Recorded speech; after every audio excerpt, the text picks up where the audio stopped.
Well, I was here last year and at your first TEDx and spoke about rankism and its antidote, dignity. And this time, I'm going to speak about what I think will be the biggest problem you high school graduates will face in the 21st century. I wish someone had told me when I graduated from high school what the biggest problem my generation would face. I've lived through 2/3 of the 20th century. I'm really a 20th century person. And you are 21st century people. And I've lately been asking, what was the main thing we learned in the 20th century? What did humankind end up knowing at the end of it that we didn't know at the beginning, that I didn't know when I was in high school? And I think what it is that when I was a kid, everyone thought they were better than the people they didn't know. The Germans, for example, thought they were a master race, and they set about to conquer the world. So did the Japanese. Prior to that, the British and the French had done the same thing. They felt they were inherently better than other countries, which they didn't know much about, but they were able to subdue them until the 1940s. Then the whole idea that I am superior, that we are superior, and we will conquer you, exploded in the face of people who believed it. 12 years after stating that philosophy, there was hardly a single building left standing in Germany. It backfired big time. And I was watching. So was the world. Within decades after the end of that war, where superiority didn't do too well, we faced similar issues of superiority and inferiority within America. Because when I was a kid, it was self-evident to everybody that whites were superior to other races. It was self-evident that men were the deciders and women would obey. All these things were self-evident, and they were all forms of domination, holding oneself or one's group or one's nation superior to others. We were the somebodies, they were the nobodies. We were at liberty to prey upon them. By the end of the 20th century, that idea was in disrepute. We had come instead to see differences not as signifying better and worse, but just as differences. The slogan, the great French slogan, "Vive la différence," it was invented to explain, to celebrate the difference between males and females and all the fun they could have together. Now, by the end of the century, "Vive la différence" had come to a much broader interpretation. It was that these other cultures were actually not inferior, they were just different. And we could enjoy the differences, vive the differences. What a huge change that is for one century to make. Now, I'm not saying people don't still secretly think they're better than everybody else. I'm not saying that there isn't still racism, sexism, homophobia, and other isms. They're not dead, those isms, but here's the difference. When I was in high school, you were suspect if you didn't subscribe to those isms, if you weren't a racist and a sexist and a homophobe. Now the shoe's on the other foot. If you want to be those things, you can be, but you'll lose your job. You won't advance. Those isms are in the doghouse. That's what I talked about a year ago. And this tremendous change that I think will be seen 500 years from now as what it was the 20th century discovered.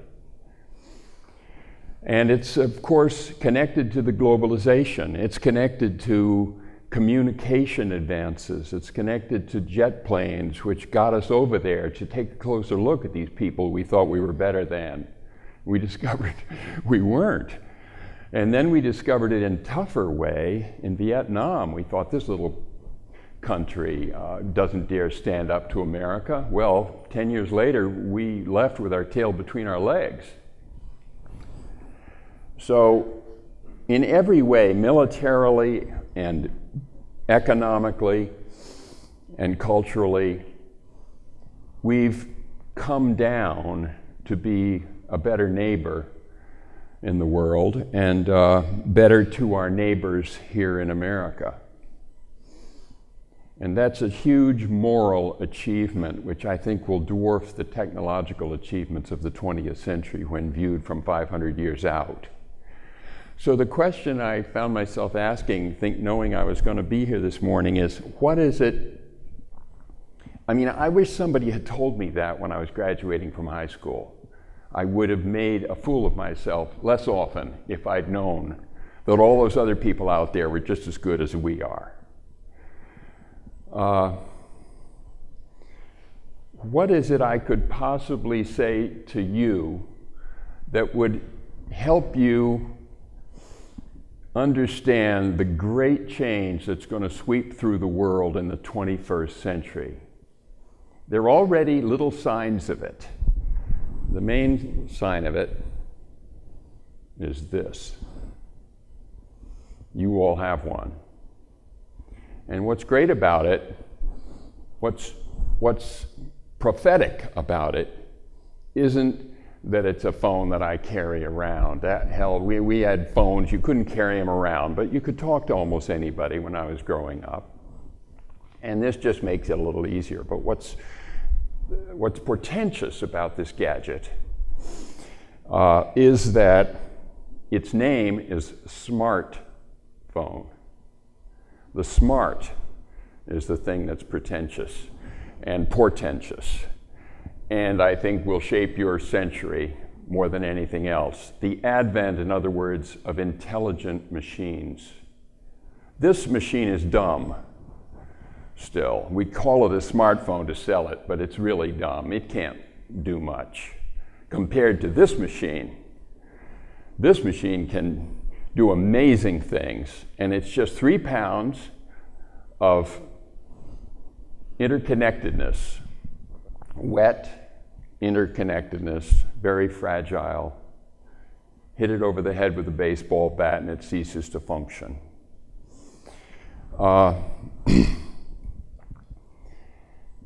By the end of the 21st century, it's very likely that we humans are going to build machines that are actually smarter than we are, that speak 500 languages, that paint and write poetry, and do stuff which we would envy. Most neuroscientists now think that's very feasible, much as feasible as getting to the moon and back. And what are the implications of that for human beings? We've always, as I said, we've always thought we were so special. We even put ourselves at the center of the universe. We held ourselves above all the other animals as special. We won't feel as special if there's a little gadget on my desk, no bigger than this bottle of water, which can outperform us in almost every way, even creativity. So that's a change you will both usher in and have to adjust to. And we've not been good at adjusting to these demotions. We're still fighting the one that Darwin inflicted on us, wherein we came to see ourselves as just another animal, a smart one, but still just another animal, descended from the others. People are still resisting that idea. Surely they're going to resist tremendously the idea that their brain is a machine, and that using it, we've been able to create even smarter machines than it is. So the title of my talk was, Who Am I? Who Are You? And Who Are We? It's an investigation of the nature of the self. What is the self? We all use the idea all the time. We say myself, yourself, ourselves.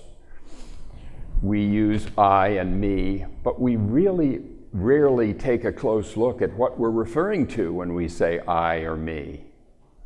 What is this thing we call ourself? When you're very young, if you have younger siblings,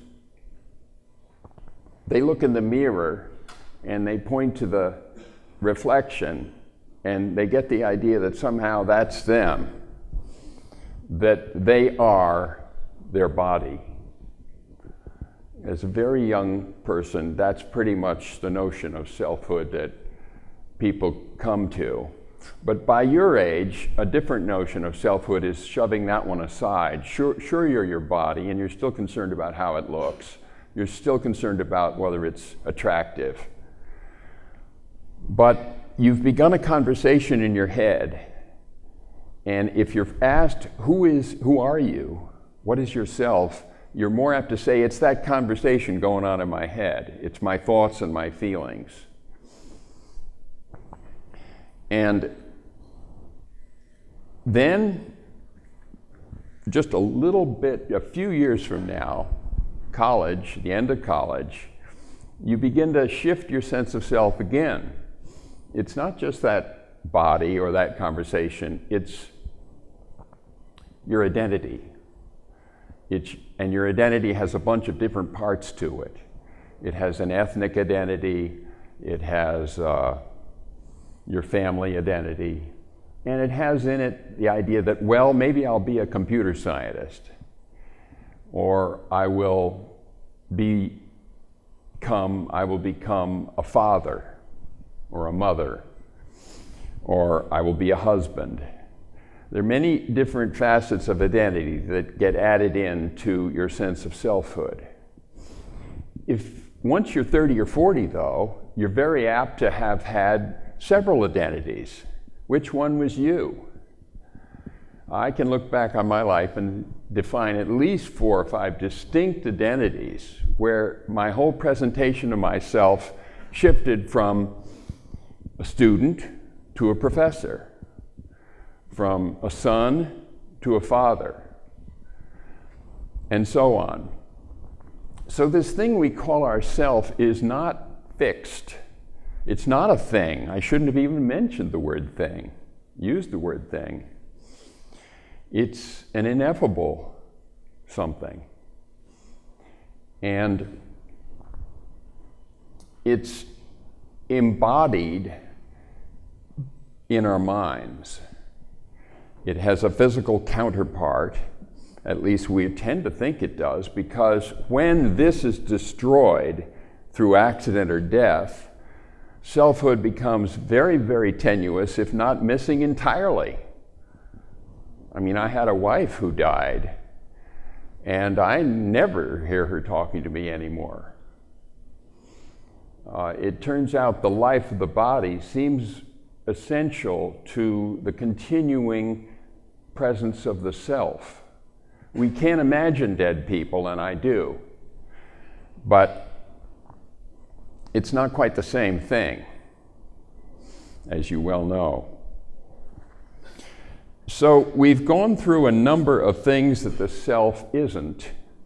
Let me name one other thing that you might identify as yourself. I call it the witness. It's the fact that you not only are doing things in the world and saying things, you're watching yourself do things and say things. There's a part of you, it's like an app to a smartphone.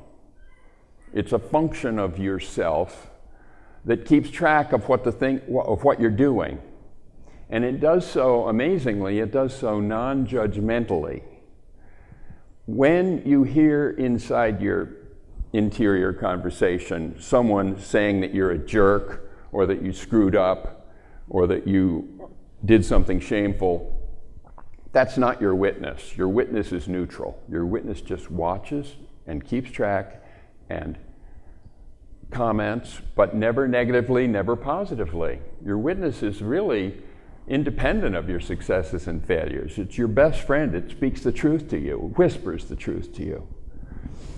Those judgmental voices you hear are actually your parents internalized and your friends internalized. And they can blast you, criticize you, and shame you. But that's your internalization of other people. Your witness is much more faithful. Maybe that's yourself. Some people do identify their self as that witness. That witness can actually even witness itself. That's what you're doing now, or have been in the last minute perhaps, because you've checked to see if your witness is in fact kind of chronicling what's going on. That was your witness witnessing itself.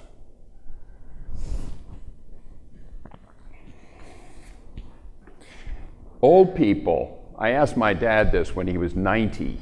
I asked him about whether his witness was still there and still functioning. And he said, absolutely. It's like a kid looking through two holes in a fence. His witness, he felt his witness had eyes that was watching through two holes in a fence, and it was ageless. He said it's the same two eyes that were watching me when I was 5 years old as now that I'm 90. And I kind of feel that too. I kind of feel my witness doesn't get older, just keeps on noticing things. Well, these different components of self do generate identities. And your identity is your ticket to play in the world. And it gets you into the game. It gets you enough recognition to be paid and enough recognition to keep trying. It, however, is deeply dependent on the existence of other selves. And this is the part that I want to leave you with. In the West especially, but actually everywhere in the world, we're raised to think that our self is autonomous, that it inheres in us, that it's right here somewhere. And it's not there. Actually, neuroscientists are beginning to catch up with philosophers, especially Eastern philosophers, Asian philosophies, which have long ago noticed that selfhood is dependent on the existence of other selves, that we co-create each other. That you see this especially when you watch a mother raising a child and teaching that child to speak, and then teaching that child to be somebody. I remember my mother would have lunches with me during lunch break at high school and would get me to tell her everything that had gone on that morning. And in the process, what she was doing almost unconsciously was generating a new Bobby, helping midwife or nurse into existence, nudge onto the world stage an adult being. And without that kind of give and take, there is no adult Bobby. He's stillborn. And we've come to see this in orphanages where children are denied any interaction. They turn into vegetables. It's the reason that solitary confinement is torture. Deprive each other of constant inputs from other people, and their own self begins to disintegrate. You have to, the very words you're hearing now are strengthening the neurons in your head that you use to speak those words later today. Your genome is fixed, but your menome, that's what I call it, your menome is your identity, is everything about you, and it changes every second of your life. every time you hear anything, you're a slightly different person after that. So the whole idea of a continuous, autonomous self is dying. And it's being replaced with what I call the super self, which is a larger sense of self that's more collective, that's more aware of the importance of inputs from other people. You can't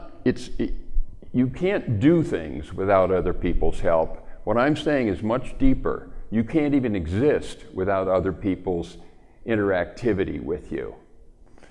Solitary confinement is torture because your brain, the synapses in your brain begin to get weaker until they finally stop connecting at all, and your whole personality disintegrates. That's what you see in very elderly people.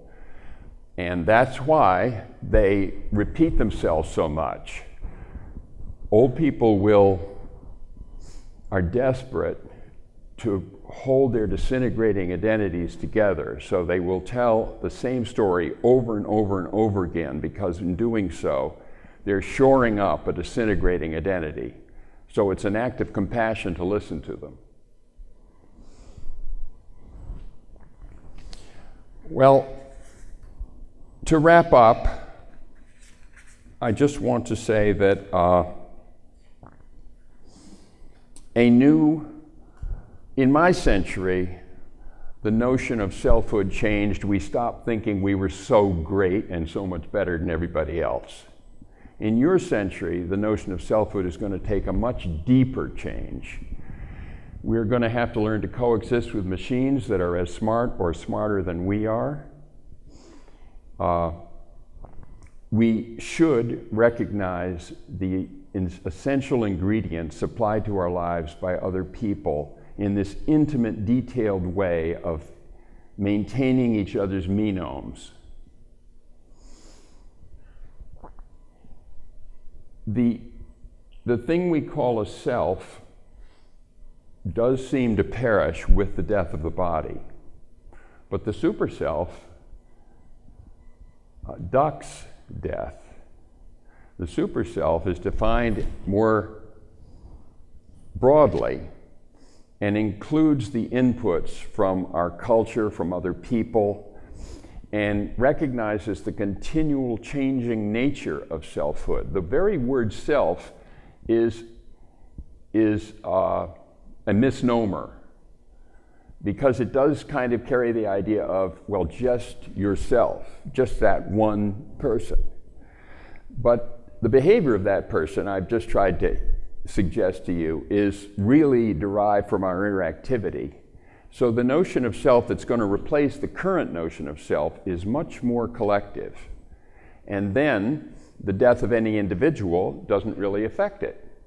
It's like the web. It's robust against even nuclear war because it's redundantly encoded all over the world. That's why it was invented, actually, as a defense against nuclear war, to make a robust and redundant brain for the world that wouldn't be put out of commission by nuking San Francisco or New York or Moscow. And similarly, selfhood is dispersed. You tend to think of your memory as residing in this head.